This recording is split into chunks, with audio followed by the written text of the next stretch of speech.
Welcome to tonight's edition of Campaign Chronicles, France 24's regular countdown to the presidential election, and there's now just 4 days to go. For that, I'm joined by our French politics editor, Mark Perlman. Good evening, Mark. Good evening. And James Creedon, our media editor, is here as well, who'll be telling us about the reaction in the press and on the blogs. Hello there, James. Right. Hello again. Now, Mark, a raft of opinion polls out today, and some of them throwing up some quite unexpected numbers. Yes, some conflicting numbers, we should say, for round one of the presidential election. So we're going to take a look at two of those polls. One actually shows that Nicolas Sarkozy is trailing François Hollande in round one of the presidential election by 5% in voting intentions. They're well ahead of the far-right leader Marine Le Pen, who arrives in third at 17%. So that's one poll. However, another poll that just came out several hours ago from IFOP actually shows that Nicolas Sarkozy is ahead of François Hollande, 27.5% versus 26%. Not much change with Marine Le Pen at 16%. Right. So the big question is, first of all, is it a big shift?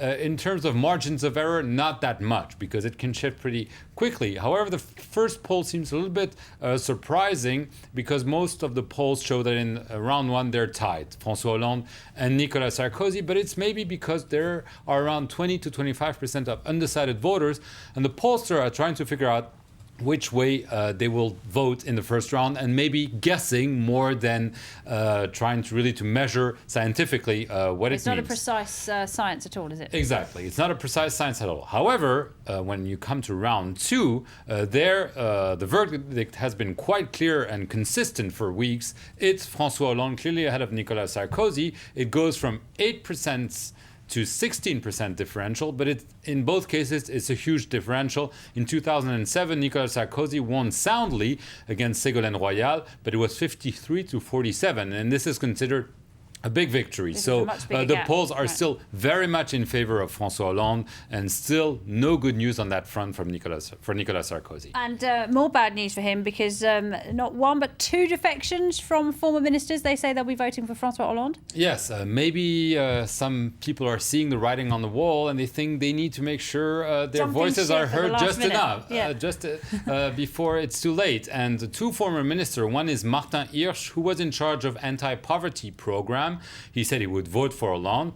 And another one, Fadela Amara, who was in charge of urban issues, said she would also vote for François Hollande. That being said, it's not that surprising, because they were people from the left who were brought in government by Nicolas Sarkozy as a sign of opening to his political enemies. But they clearly said they would vote for François Hollande, so that's not very good for him. Some might call that ingratitude, Mark. I don't know. All right, now the other one is Fadela Amara, isn't she? Yes.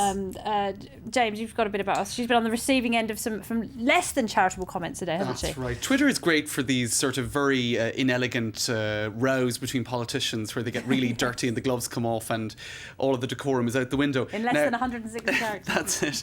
Now here we have Fadela Amara, who we were just talking about. Now she's best known for being a sort of a left-wing person who set up the organisation Ni Pute Ni Soumise, neither sluts nor subjugated. Kind of very provocative language, but it was to defend women who were subjugated or treated badly in certain parts of, in particular in the suburbs in France. In any case, she was part of Nicolas Sarkozy's government and is now going to vote for Hollande. So the fact that she has essentially, what would you say, betrayed the man who gave her a ministerial post has set all the right-wingers out to get her on Twitter. So now, just to give you the details, this is Nadine Morano, Junior Minister for Family Affairs, and what they call a Sarko girl. She's a big defender of Nicolas Sarkozy. Now, one of her staff tweeted this.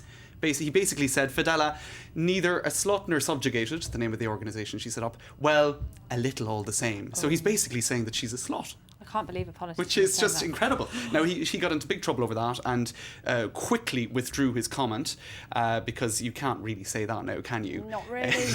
You can get into all sorts of trouble on Twitter, can't you? That's true. Just to add to this, when it comes to Nicolas Sarkozy's camp, another former minister, Chantal Joanneau, who was in charge of environment and then sports, also said that despite getting humiliated repeatedly by Nicolas Sarkozy, she would nonetheless vote for him, which is not exactly a ringing endorsement of Nicolas Sarkozy.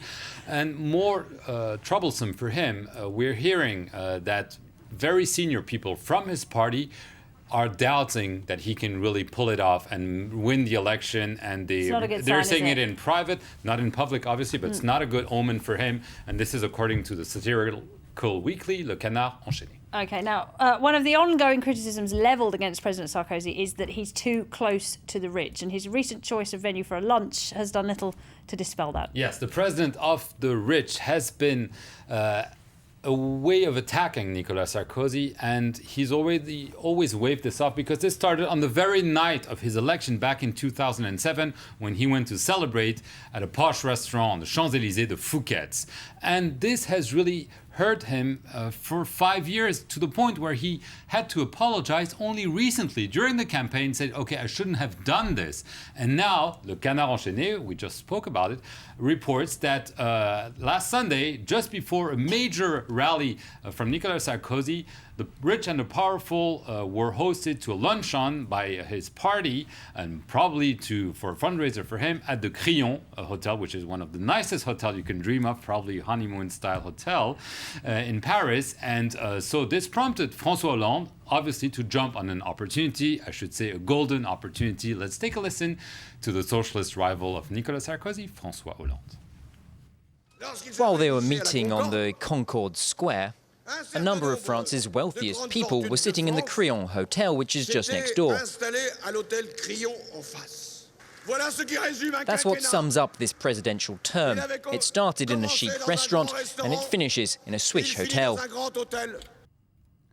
So just for the record, the head of the Conservative Party, Jean-François Copé, denied that the party was behind this luncheon and countered that François Hollande himself had a lunch at a very expensive restaurant with celebrity intellectual Bernard-Henri Lévy. So there you go. Money and politics, always an odd couple in French politics. Absolutely. All right. Now, another politician who's popped down to Fouquet's is Eva Joly, the head of the Greens. Not for lunch, I should point out, but just as part of a bus tour she's been operating. Detail. And I think, Mark, you have the details on this, right? And then, there was a Twitter war as well. I'll show you about the Twitter war first, and then we'll hear about this famous bus tour.